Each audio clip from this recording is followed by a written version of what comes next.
میں ایک دفعہ رات کو وینسڈے نائٹ ایکسکلوسیو کے بعد لیٹ ہو گئے تھے، تو میں اراؤنڈ 11:30-12 گھر آ رہا تھا. تو پیٹرول ڈلوایا میں نے، اور پیٹرول ڈلوانے کے بعد میں واپس گھر جا رہا تھا. تو سم ہاؤ کیا ہوا کہ جو راؤنڈ اباؤٹ تھا اس کے کچھ جو سیمنٹڈ بلاکس تھے وہ باہر نکلے ہوئے تھے، اور مجھ سے بھی بے دھیانی ہوئی. I was unfocused. میری گاڑی کا ٹائر اس پہ لگا اور وہ گاڑی اچھلی اور وہ نیچے گرا اور اس کا ایکسل ٹوٹ گیا. ٹھیک ہے، اس کا جو نیچے والا ٹائر تھا رائٹ والا وہ بالکل فری ہو گیا اور وہ پنچر بھی ہو گیا، اور اس کا جو ریم تھا وہ بھی ٹوٹ گیا. اتنی زور سے ہٹ ہوا اس کو. I was like سبحان اللہ قدر اللہ ما شاء فعل، یہ کیا ہو گیا. And I was there, I was cool and calm. I never needed help اس ٹائم پہ. لیکن ایک شخص آئے میرے پاس، بڑی عمر کے تھے وہ، انہوں نے گاڑی پارک کی. ڈیفینیٹلی وہ فری تو نہیں ہوں گے اس ٹائم، رات کو لیٹ گھر جا رہے ہوں گے. گاڑی پارک کر کے میرے پاس آ گئے. واللہ العظیم وہ میرے ساتھ کھڑے رہے جب تک میری گاڑی گھر نہیں گئی. میری ہیلپ کی، کالز کروانے کے لیے، ریکوری وہیکل بلانے کے لیے، مجھے تسلیاں دیں، میری وہ بیک بون اور سپورٹ بن کے رہے. حالانکہ ٹو بی آنیسٹ میں اکیلا بھی ٹھیک تھا، لیکن ان کی پریزنس نے مجھے بہت زیادہ کمفرٹ کیا کہ I have a company to talk to, I have someone with me right now. میں اکیلا نہیں ہوں. مشکل حالات میں نا انسان اکیلا کھڑا ہونا ہے تو بڑا عجیب سا فیل کرتا ہے، بے بس فیل کرتا ہے. کوئی ساتھ آ کے صرف کھڑا بھی ہو جائے نا، واللہ ہی فیل اسٹرینتھ. 1 اور 1 پہ 11 ہو جاتے ہیں. کوئی تو ہے میرے ساتھ اس ٹائم. صرف یہاں تک نہیں بلکہ اس کو بلوا کے، اس کو گائیڈ کیا، میری گاڑی میں بیٹھ کے ریکوری وہیکل پہ گاڑی چڑھوائی.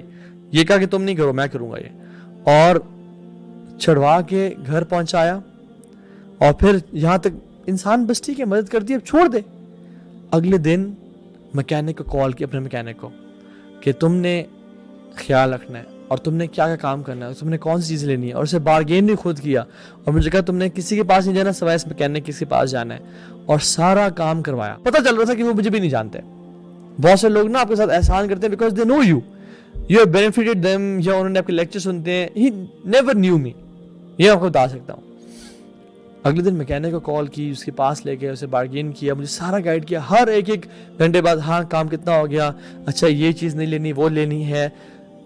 جب تک یہ سارا کام نہیں ہو گیا تب تک وہ ہیلپ کرتے رہے. And he was on call with me. I was like سبحان اللہ، کتنا نیک اللہ کا یہ بندہ ہے. مجھے اس دن نا صحیح ولی کی ڈیفینیشن پتہ چلی کہ اللہ کے اولیاء کون ہوتے ہیں. وہ بے شک ان کو حدیث یاد نہیں تھی، ان کو قرآن حفظ نہیں تھا، ان کو بہت زیادہ وہ شاید تہجد نہ پڑھتے ہوں، لیکن he was the most beneficial to people.